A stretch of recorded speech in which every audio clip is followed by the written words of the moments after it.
Yeah, Phil Foden, the shining star on what was a very good night for Manchester City. I have to say, a real blot on this night, though, was a plane that flew overhead carrying a banner just after kick-off, I think probably when the players are on the pitch with their Black Lives Matter shirts on, taking a knee.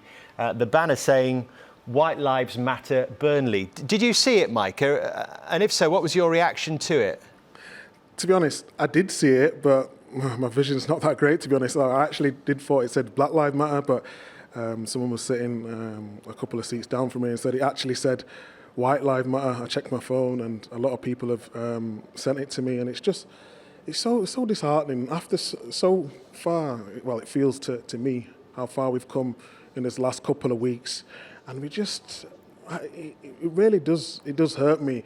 I think what we have to realise, though, is we don't want to sort of force this down people if they don't want to. I agree that everyone should have the free speech, but just at the time when things looked on the up, you've always got a small fraction, it's not everyone, just want to spoil things, and it was very disheartening to see, but I don't want to make a massive thing about that when we've got something so positive going on as well. So yeah, I'd like to think it's a small percentage, but yeah, it was disheartening to see.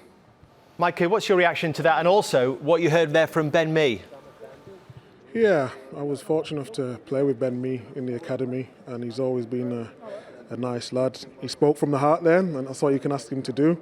Obviously, Burnley have come out and condemned it, but it just shows you, though, like, I speak to a lot of people and they said, "Oh, all that's what's happening in America, it doesn't happen in England." Well, it's proved today that this, I know that it's a small minority, but they do feel like that. And I don't want to sort of fight fire with fire. I want to educate these people. I would love to know why he, even from the pilot, when they was doing the White Lives Matter, surely that's got to go through someone to get, actually, okay, we're going to fly a plane and get White Lives Matter. So it's different processes to make that happen. And I would just like to see them and speak to them and ask them, why do you feel this way? Explain to me why you feel this way, because I've brought around a load of black people, brought around a lot of white people.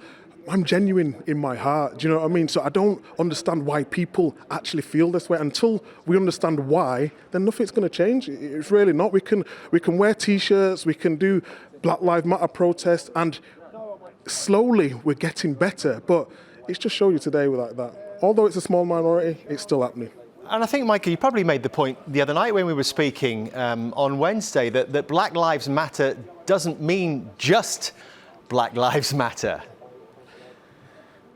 That's what I tried to say. I tried to articulate it in that way. It's everyone versus racist. I'll say it again. I don't know how many times I have to say it. And yeah, saying White Lives Matter, it's making it, or it's becoming a race war, and that's not what the Black Lives Matter are protesting about. And that's what people are getting confused with. And I would just like to sit down with these people and actually get in their heads and feel like, why do they feel this way?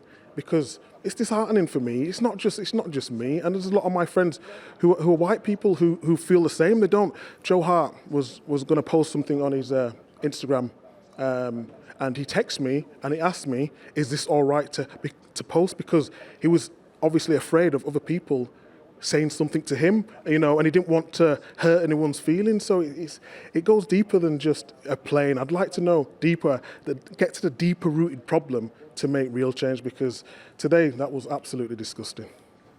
A depressing moment, wasn't it, Graham? Yeah, I mean, football's done a great job of highlighting the injustice or injustices.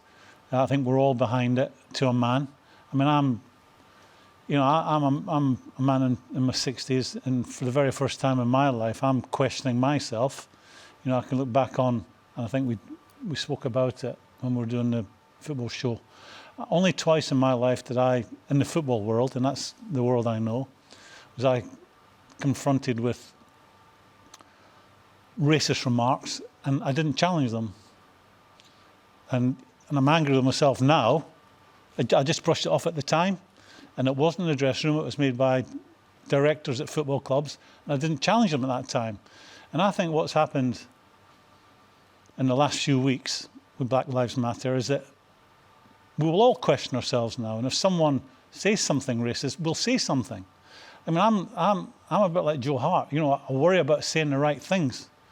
You know, I hear people saying all the time, things have got to change. Well, I think we need to know what we can do to other than question people who may say something racist in front of us. Other than that, how can we improve the situation? What can a man of 60 plus do to be more part of the cause? And I think right across generations, people are saying that. I mean, we do, you know, as a white man, I've never lived with black skin, obviously, and I've not witnessed the prejudices.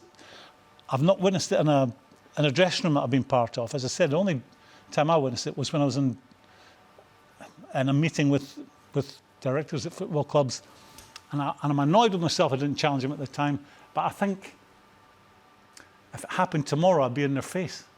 And that's what this is what's happened in the last few weeks. And I'm like everybody else, I want to know what more I can do, how I can be more involved, how I can say and do the right things going forward. I think we're all learning. I think that's the obvious answer, that we're all learning. And I'm sure Micah would say to you to keep speaking up, and we all, myself included, have to keep speaking Micah, up. we need your help. We need, you know, we need to be guided. We're all what would you say to Graham, willing Micah? to learn. You know what? I would just say thank you for wanting to learn. I think that's what the minority want, is just people to try to understand. You know, there's been times where I know I've been racially abused before, and people have heard it, but they've turned a blind eye. So we're just asking for you to understand. And that's all we want, you know, and I appreciate your kind words there, Graham, because it's amazing. Yeah, and keep talking up against it whenever we see it, because not speaking is not enough anymore.